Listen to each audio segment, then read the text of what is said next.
Bismillahirrahmanirrahim. Assalamualaikum warahmatullahi wabarakatuh. Selamat pagi, salam sejahtera buat kita semua. Alhamdulillah, semoga kalian semua dalam keadaan sehat walafiat sehingga bisa melaksanakan kegiatan pembelajaran kita pada kesempatan kali ini.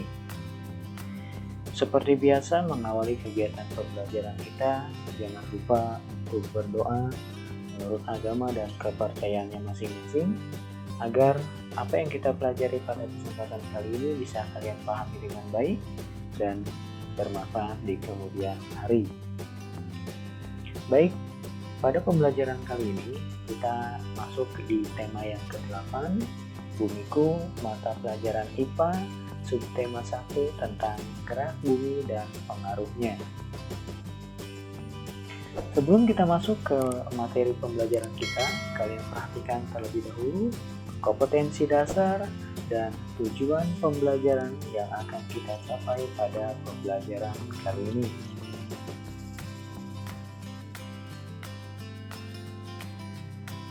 Untuk poin bahasan yang akan kita pelajari pada pembelajaran kali ini, yang pertama adalah rotasi bumi dan yang kedua adalah revolusi bumi.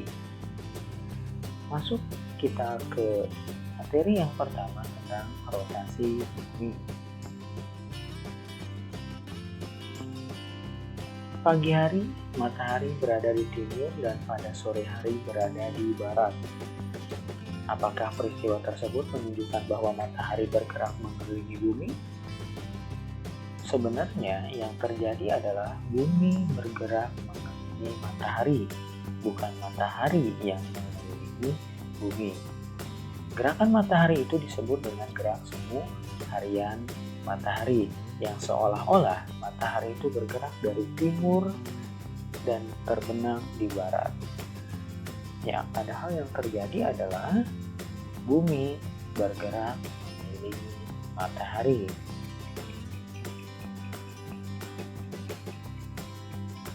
Pengertian rotasi.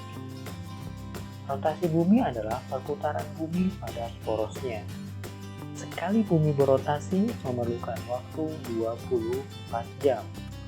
Arah rotasi bumi seperti yang terlihat pada gambar selalu sama, yaitu dari barat ke timur. Oleh karena itu, matahari selalu terbit di timur dan terbenam di barat. Akibat rotasi bumi. Akibat rotasi bumi yang pertama adalah adanya gerak semu harian matahari. Pagi hari, matahari berada di timur dan pada sore hari, matahari berada di barat. Padahal yang sebenarnya terjadi adalah bumi bergerak mengelilingi matahari. Akibat rotasi bumi yang kedua adalah pergantian siang dan malam. Siang hari terjadi karena bagian bumi terkena cahaya matahari, sedangkan malam hari terjadi karena bagian bumi yang tidak terkena cahaya matahari. Akibat rotasi bumi yang ketiga adalah perbedaan waktu di beberapa daerah. Kita perhatikan gambar. Perbedaan garis bujur menunjukkan perbedaan waktu di tempat tertentu. Garis bujur adalah garis hayal yang membujur, yang membelah bumi menjadi belahan barat dan belahan timur. Sekali bumi berotasi diperlukan waktu 24 jam, dan semua tempat di permukaan bumi mengalami perputaran 360 derajat. Dengan demikian, setiap 1 derajat bujur ditempuh dalam waktu 4 menit. Jadi, perbedaan waktu antara dua tempat dengan perbedaan bujur 1 derajat adalah 4 menit, atau dalam 15 derajat adalah 60 menit, atau 1 jam.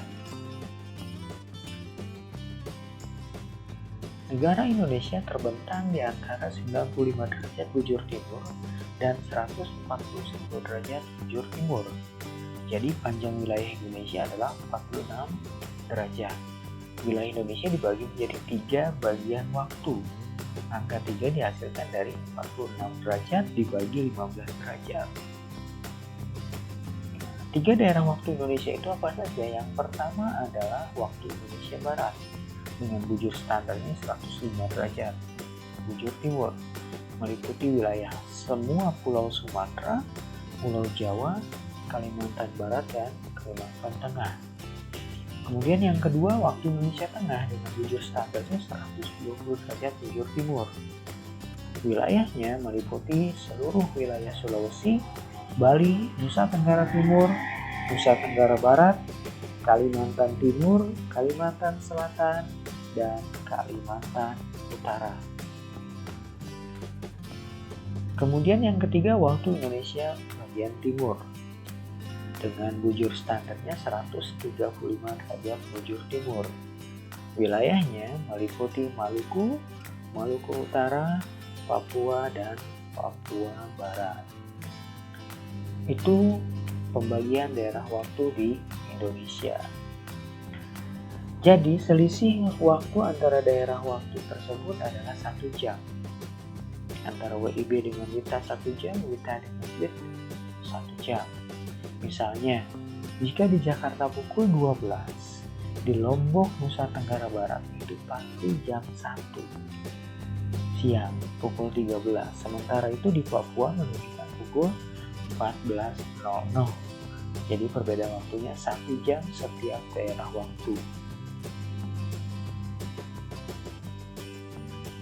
2. Revolusi bumi. Revolusi bumi adalah gerakan bumi mengelilingi matahari. Bumi memerlukan waktu 365 hari untuk 1 kali revolusi. 1 kali revolusi bumi berarti 1 tahun. Bumi berevolusi pada orbitnya. Orbit bumi berbentuk elips. Jika kamu amati, poros bumi tidak tegak melainkan miring. Kemiringannya sebesar 23,50 dari sumbu bumi. Bumi dapat tetap berada pada orbitnya karena adanya gaya gravitasi yang bekerja antara bumi dan matahari. Akibat revolusi bumi. Akibat revolusi bumi yang pertama adalah adanya gerak semu tahunan matahari. Apa itu gerak semu tahunan matahari? Gerak semu tahunan matahari adalah pergerakan semu matahari yang seolah-olah bergerak dari selatan ke utara dan kembali lagi ke selatan setiap tahunnya. Hal ini terjadi karena bumi mengelilingi matahari revolusi dengan poros yang miring, sehingga yang condong ke matahari kadang kutub utara dan kadang kutub selatan. Itulah kenapa kadang kita melihat matahari berada lurus di sebelah timur, kadang berada di sebelah tenggara, kadang juga berada di sebelah timur laut. Itu karena adanya gerak semu tahunan matahari. Akibat revolusi bumi yang kedua adalah pergantian musim. Selama setahun, belahan bumi utara dan belahan bumi selatan secara bergantian menghadap dan membelakangi matahari, sehingga terjadilah perbedaan musim. Negara yang berada di belahan bumi utara dan selatan setiap 3 bulan sekali itu mengalami perubahan musim.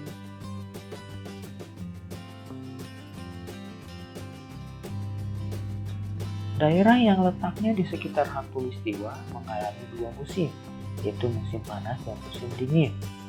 Kalau di Indonesia terkenal dengan musim kemarau dan musim hujan. Hal itu disebabkan daerah di sekitar khatulistiwa itu menerima pancaran sinar matahari yang hampir sama sepanjang waktu. Berbeda di daerah khatulistiwa, di belahan bumi utara dan belahan bumi selatan itu mengalami 4 musim, yaitu musim semi, musim panas, musim gugur, dan musim dingin. Hal itu dikarenakan pancaran sinar matahari tidak merata di setiap daerah akibat dari kemiringan sumbu rotasi bumi yang letak kemiringannya 23,50 derajat. Kita perhatikan pergantian musim di belahan bumi utara dan di belahan bumi selatan berganti setiap 3 bulan sekali. Dari tanggal 22 Desember sampai 21 Maret di belahan bumi utara mengalami musim dingin, kebalikannya di belahan bumi selatan mengalami musim panas. Artinya belahan bumi selatan sedang menghadap ke matahari sehingga terjadi musim panas. Sedangkan belahan bumi utara membelakangi matahari. Pada tanggal 22 Maret sampai 21 Juni di belahan bumi utara mengalami musim semi dan di belahan bumi selatan mengalami musim gugur. Kemudian pada tanggal 22 Juni sampai 22 September di belahan bumi utara mengalami musim panas, sedangkan di belahan bumi selatan mengalami musim dingin. Artinya pada tanggal tersebut belahan bumi utara sedang menghadap ke matahari, sedangkan belahan bumi selatan membelakangi matahari. Pada tanggal 23 September sampai 21 September di belahan bumi utara sedang mengalami musim gugur, sedangkan di belahan bumi selatan sedang mengalami musim semi. Itu 4 materi yang kita pelajari pada kesempatan kali ini. Pengertian rotasi bumi, akibat rotasi bumi, pengertian revolusi bumi, dan akibat dari revolusi bumi. 4 materi itu semoga kalian bisa memahami dengan baik sehingga dapat menyelesaikan tugas dan soal latihan yang sebentar lagi akan diberikan. Semoga tugas dan soal latihan yang kalian kerjakan mendapatkan hasil yang memuaskan. Terima kasih atas perhatiannya, semoga bermanfaat. Wabillahi taufiq wal hidayah. Assalamualaikum warahmatullahi wabarakatuh.